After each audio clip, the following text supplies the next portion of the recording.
Hello guys! Welcome back again to my YouTube channel, Jesselie Mix Vlog. So guys, kung bago ka pa lang sa channel ko, please don't forget to subscribe my channel and click all the notification bell para updated ka naman sa next na video ko. So bago ang lahat, mega love shoutout sa lahat natin ng mga kaibigan dito sa YT World at sa lahat ng mga charity vlogger na ating laging inabangan at laging sinusubaybayan.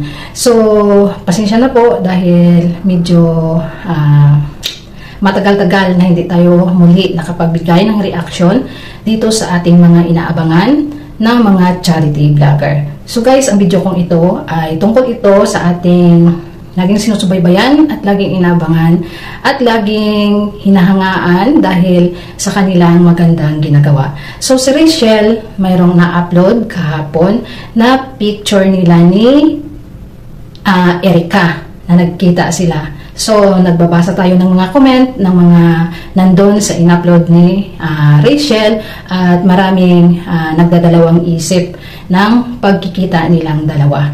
So, last na video o upload ng ating Kalinga Prab or may na-post siya na nagsasabi siya na wag na daw nating ibigyang reaksyon ang mga nangyari sa kay Erica. So, hanggang ngayon, yung mga nagsusuporta o nag-aabang ay question pa rin sa kanila kung bakit si Erica ay hindi nagbigay ng paliwanag at kinausap ang ating Kalinga Prab kung bakit ganyan na lang ang nangyari. So, sa kay Kalinga Prab, sabi ni Kalinga Prab is, intindihin na lang natin. Huwag na lang natin pilitin ang tao na ayaw. So, maintindihin naman natin Kalinga Prab at yun na nga, nag-post siya na kung pwede is itigil na yung pagre-react sa ating Erica. So, ayan na nga at nasasayang man ang lahat pero dito sa post ng ating Langga Rachel na nagkita sila kasama yung kapatid ni Erica. So, sa mga nagko-comment doon is nagdadalawang isip, no? So, sana intindihin na lang natin na kung balikan natin ang mga nakaraang pagkikita nila o nakaraang mga moment nila is si Rachel at si Erica is nagkakaibigan na sila. Naalala nyo yung pag-surprise niya sa kay Well na nandun si Erica at si Erica ang kanyang kasama dun. So, ang ibig sabihin is magkaibigan sila. Huwag lang natin sana bigyan ng kung ano-ano pang mga negatibong mga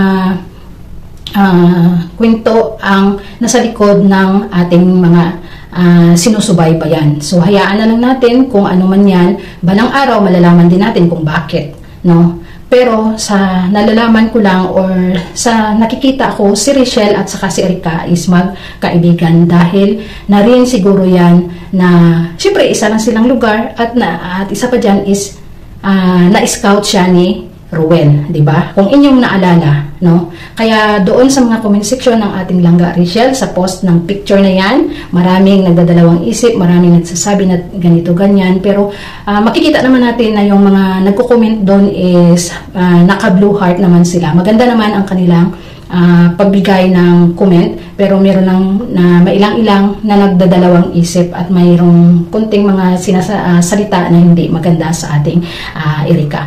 So, hayaan lang muna natin na papalamigin ang ano ni Erica kasi yun na nga sa naririnig natin na ayaw ng lolo at lola niya na mag-vlog or ano. So, yung pag-post ng ating Langga Rachel ng kanilang picture, mayroong mga nagsasabi na akala namin na hindi na siya magpa-vlog is umiwas na sa harap ng camera. So, intindihin na lang natin kasi kumbaga is nandyan ang sinasabi na magkakaibigan sila. So, sa post ni Rachel, nagsasabi siya na ano lang yun na nagkita sila ni Erica. So, sa mga lahat ng mga nagsusuporta sa ating mga Kalingap team, sa buong team ng Kalingap at sa buong charity vlogger, maraming salamat at patuloy pa rin tayo na sumusuporta sa kanila sa pamagitan ng panonood. So sana magiging maano lang ang ating pagsuporta sa buong team Kalingap o sa kahit kanino mga charity vlogger. Ako love na love ko talaga yung mga charity vlogger kasi parang dyan ako kumukuha ng kumbaga idea kung balang araw na gagawin rin natin kung magkaroon tayo ng pagkakataon na ibigay sa atin na magtulong rin sa kapwa ang hirap. So hanggang dito na lang siguro muna guys, na ano lang ko dito sa upload ni Rachel sa kanyang Facebook na nagkita sila ni Erica. So wag na tayong ng negatibo, ano na lang tayo, support na lang tayo sa ating mga sinusuportahan. Wag natin pansinin ang mga nangbabas dyan kasi mas lalo lang yan silang kumbaga mainitin sila.